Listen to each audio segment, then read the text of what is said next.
here with back-to-back Executive of the Year winner, the architect of what will be studied for generations here with this resurgence, this renaissance of the Lions. Brett Holmes, it is great to see you.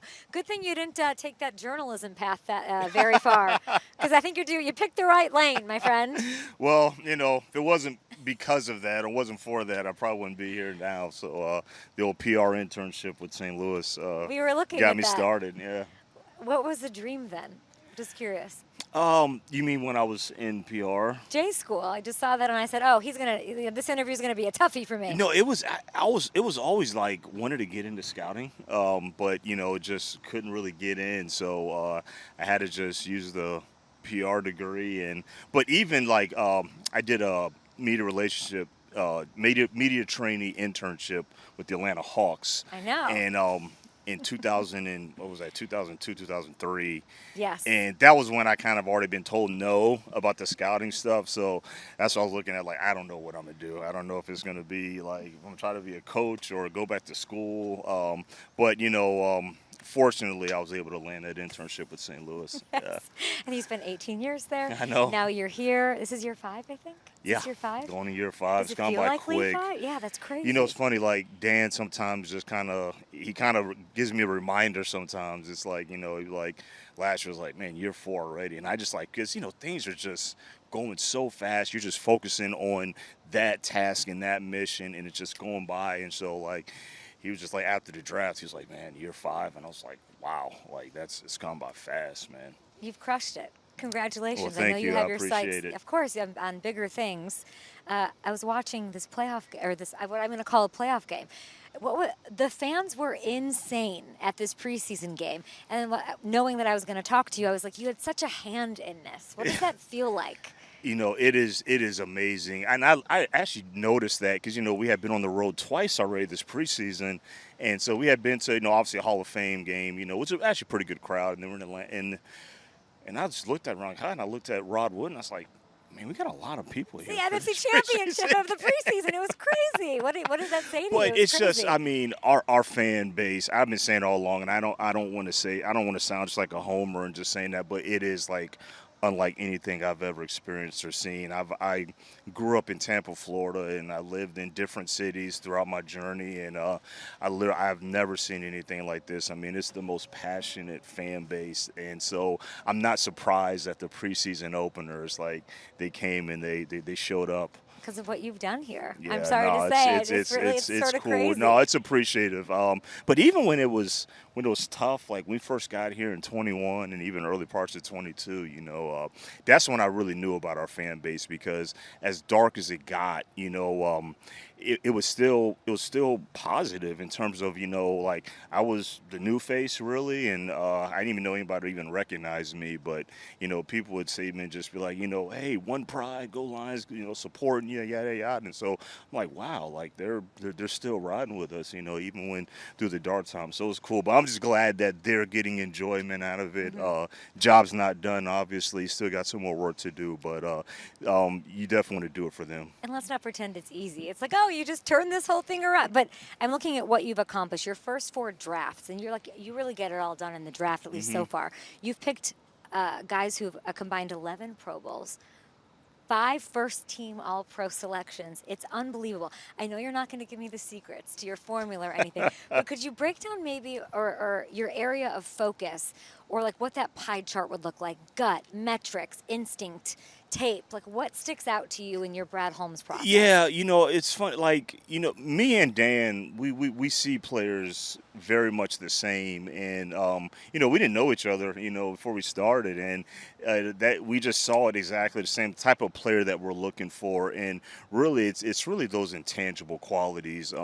It's no surprise that grit is written all over this place because that's what we pride ourselves on. And just high football character individuals that, you know, are really passionate about football, that have a relentless motor, tough, gritty, like, you know, really embrace the adverse moments. And those are some of the things that we look for in the pre-draft process when we sit down with these kids. How much adversity have you been through and how did you respond? And you just, you know, so after a while you just, and our whole staff knows, like, is this player going to fit here? Because we do things a little bit different here. So that's really it. I think the talent part is relatively easy in terms of, if a player's big or fast or quick. I mean, I think the whole world will be able to see that. But it's those other things that are a little bit harder and take a little more strain. Brad, there's so much emphasis on production, though, in the draft process. And I feel like, why are you laughing at that? I feel like I know where this is going to go. Where? I just think you, looking at your picks, you almost de-emphasize it in your process. Is that fair? No? Why? Wait. Well, I'm no, not, I I'm not was, trying to be funny. no, seriously, like when I'm you looking at said, an Isaac TESLAA. well, that's what I thought you were going And he fits this. I met him at the rookie premiere. When I tell you that I interviewed 40 of the 40 rookies, Yeah. He stole the show. Oh, my that's heart, good to hear. My fandom, like Michigan, That's all the good to things hear. he was saying. Yeah. And I was like, wait, I can't wait to see him shine, and he is. But this is somebody who did not have a million catches and Yeah. did not have those moments. Like, You know what? TESLAA, I always say that pick, he really represents what we're all about. Yes. You have to do a lot of work on him. Like, it requires a lot of work. No, it'd be easy if he had, 90 catches and 1,100 yards in the SEC and all that and be like, oh, okay. But, he didn't. So you had to dig a little bit deeper and watch even more tape and dig more deeper What'd you into see? the background. What did you see when you were digging deep? Well, the targets that he did have, he took full advantage of them. So when I looked at the past, 2 years of his film, I mean, he's catching every ball with his hands. He's not dropping anything. And then, he goes to the Hula Bowl, which is, probably smaller all-star game compared to the Senior Bowl, but shows out there, gets the graduation to the Senior Bowl, and he does the same thing there. And he's playing wide receiver like how we like our guys to play. He's blocking, he's straining in the run game. And I know when you hear blocking in the run game from a wide receiver, it's like, well, you got to catch the football, but that just shows a lot about the competitiveness and the desire of just a football player in general. And so just seeing all that and then digging more deeper into the tape and then sitting down with them top 30 and just getting everything done, I'm just like, are we really just going to go back to production? Like, is that, and I think it's kind of I just feel like it's a little bit of a easy way out, maybe a little bit more of a lazier narrative. If it's high production, that doesn't mean that a player is going to be successful. But I really like the pick. Glad he's having a good camp. He's growing. He's doing well. But glad you had a good first impression with him. He's unbelievable. You could just tell he's going to fight for every inch. Yes. And yes. he sort of is so emblematic of what, and he knows what it's been like. What you're saying about what it was before these 5 years, before this rebuild. And what you've done since you've got your paws all over it. Like, he knows what it's like and what it means. It was cool. He knows what it means. It was cool to hear him talk about, just because me and Dan had, like, where'd you get all the blocking and the gritting and yeah, Dan's got to love he gave this us but he said the Lions is my team, and I've been watching how you guys play football, and that's how I like to play. And, so it was cool that he's kind of emulates his game after how we play. But literally it's, I haven't seen a guy really block in the run game really like that since we took St. Brown coming out. I just thought that he was just like a real ass kicker, in the run game. And I think he is too. And again, I know that's not everything. There's route running and development and catching and all that. And all those things, we have great coaches, and I think Scotty Montgomery is doing a great job with him in his development. So all those things, he's got the tools to grow. He's smart, but some of those other things, you either have that or you don't. You either have that dog in you or you don't, and he's got it in him. What do you mean you have good coaches? I thought all your coaches left. I thought the sky was falling here at Allen Park. No? You guys don't share that sentiment in the building? No, it's not. And look, I understand it. You have, first of all, the guys that did go other places. I mean, those are great coaches, and it's, especially Ben and AG. I mean, me and Dan were kind of preparing that it was going to happen at some point, and it was deserving. It happens when you're successful. But it is something that, I give Dan a lot of credit about the patience that, he practiced in terms of just this past hiring cycle when you have so many coaches poached. But we were able to add a lot of good ones, and we had some really good ones already in-house already. So, but we're kind of fueled by that narrative, but I understand those are big positions and the names changed, and it's like, well, defensive coordinator, offensive coordinator, that name has changed. So, but we don't see it as, oh, they took the offense or they took the defense. Dan has his hand in everything, but I think Kelvin Shepard's done a great job. He's been I right had my up intro under. to him, Brad, today. I've never met the man. They were like doing skeleton vibes out there, like, oh, nice, whatever, indoor practice today. And he is like, why are you smiling He's to the got a entire lot of D-line? And I'm like, energy. what? Is he more intense than Dan Campbell? There are different types of intensity. I would say both intense, but Shep, he just been groomed under. He's been under AG's wing, Of course, this whole time, and under Dan. Intense. And Dan identified him before Dan got here, so he's already kind of identified that Shep is going to be a really good coach, and so.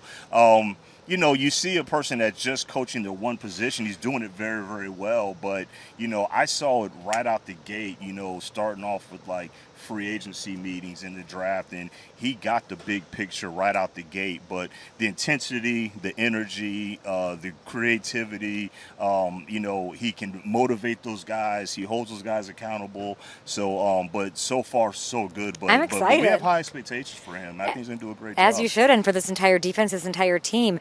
I just sitting here with you. You and Dan are just, and everything I read, every time you two speak of each other, it is with such reverence for one another, and it's such a blessing, truly. And I don't know if it was luck. The fact that you didn't know each other before is actually insane to me. Sitting here and talking to you, it matters so much. It does. The tandem. It does. But I will say, this is like a week. This is not an easy week for you, right?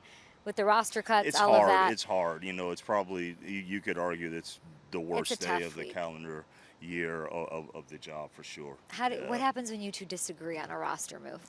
You know what? We haven't really got to that point where we just totally just disagreed. I always say when we don't see something eye to eye, which again doesn't happen all that much, I always see it as a learning experience. Is that he'll explain his thoughts and I'll explain my thoughts, and I actually feel like we come out better when we do have we're not seeing something eye to eye. So because we grew and learned about something, but I think we do come together in terms of we're going to make the right decision for the organization at the end of the day. So I think it's just important that we don't have egos like that. Like neither one of us are trying to win the battle, win the argument, although we're both extremely competitive, but we just know that's one common goal.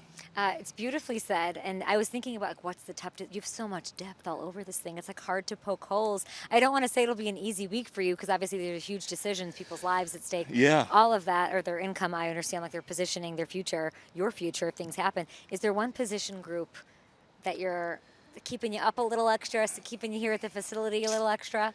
I don't want to.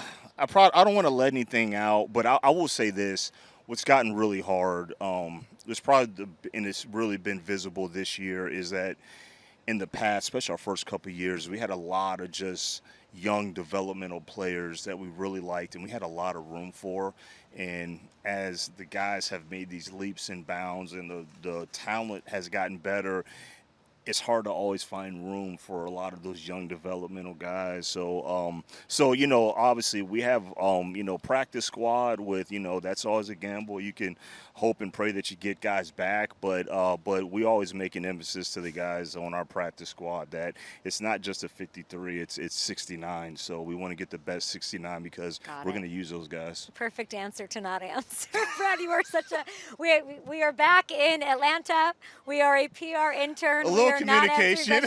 I do want to Come on, Kay, it's getting close to cut downs. I mean, what do you want? And I wish you good luck. I've really tried to thoughtfully approach like where you are right now in this. I mean, part of your life and all of the things.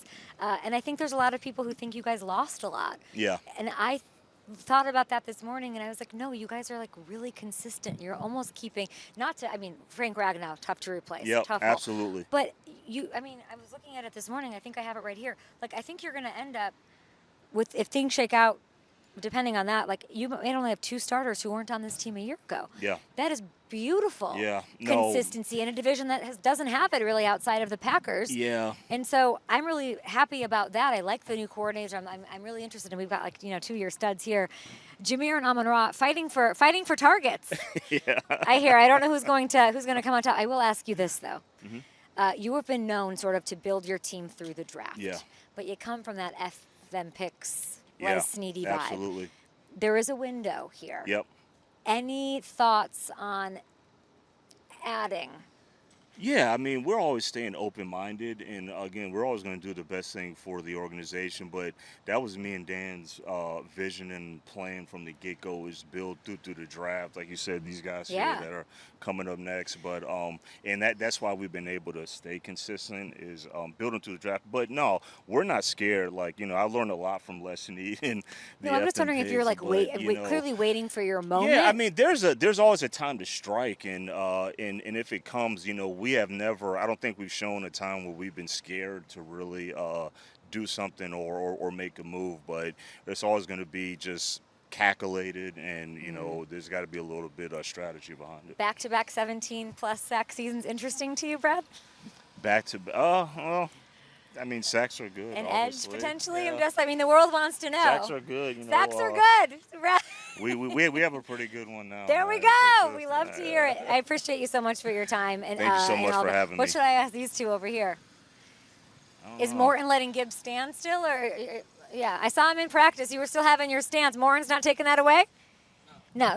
He says no. All right, Brad. I appreciate you so much. Congrats on the success. Thanks for having me. Thank you so much. Thank you. And the sky weirdly not falling here at Allen Park.